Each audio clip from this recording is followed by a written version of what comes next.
Hey guys, it's Nick. Welcome to another episode of T-365. In today's lesson, I'm going to be covering access reviews within Azure Active Directory and privileged identity management.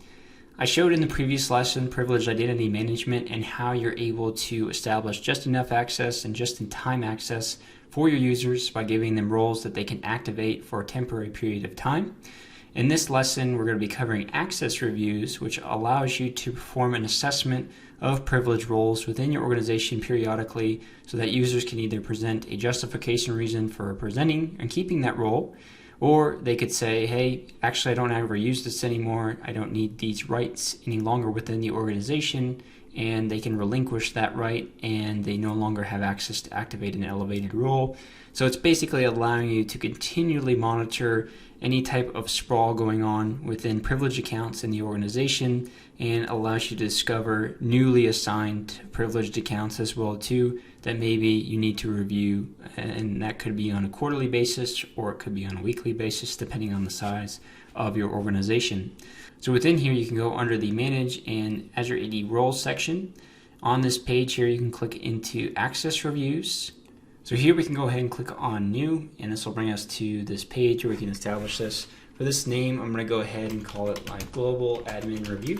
And the start date, I'm going to leave at the default here. I'm going to say this is a quarterly review that we're going to have, and it will last for 3 days. That's basically how long you're giving users to review their level of access and submit their feedback on whether or not they need to keep that role.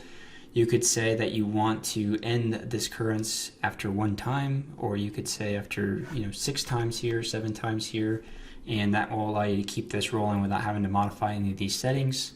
You could scope this to certain user groups. Service principals is another thing that you can do with app registration, but I'm not going to get into that here. For the privileged roles, you can select one or many of the privileged roles here. Based off of my name, I'm going to go with Global Administrator here, not Global Reader. Select Done. And then for the reviewers, you can say that you have the selected users, or you have managers or members as well too. I'm going to go ahead and say that I'm going to go ahead and review all of these, which is the admin here. You could select multiple people. I would suggest that if you have a larger organization. And then upon completion settings, auto apply results to the resource, which is basically saying that if they said, hey, if I no longer need this role, it will automatically remove that role from them or not give them access to it anymore from a PIM standpoint. If the reviewers don't respond, you could say that you remove their access anyway, or you take recommendations from Microsoft as well too based off of the resources they're signing into, or you could approve their access by default, which is probably not the option I would recommend. And at the end of this review, you could send notifications to certain users groups within your organization.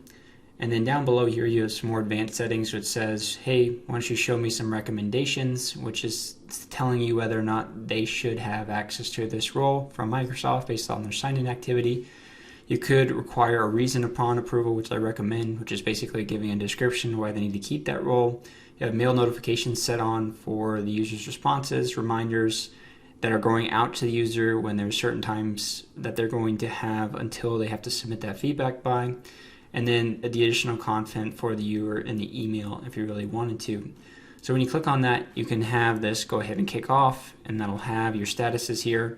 Eventually, your users and groups will go under here and they'll say whether or not they have completed the activity and what their results are. And then depending on those settings that I just showed you there, it will take corrective action, or you can take corrective action to remove that role from that user. So I recommend setting these up. This is highly important, especially for the more privileged roles like the Global Administrator role, which has the keys to the kingdom when it comes to all the resources and read-write capabilities within your environment. So definitely set that up at a bare minimum for those more privileged roles, but definitely over time assess the privileged roles within your organization on a periodic basis. Quarterly is a great place to start, and maybe even do that on a weekly basis if you find that there's a lot of activity going on within the organization when it comes to privileged roles and people needing access to do certain tasks. So that's everything that I wanted to showcase for you guys in today's lesson. Stay tuned for the next lesson. We'll be walking through the key benefits and a phase rollout plan for Azure Active Directory. Thanks guys, have a great day.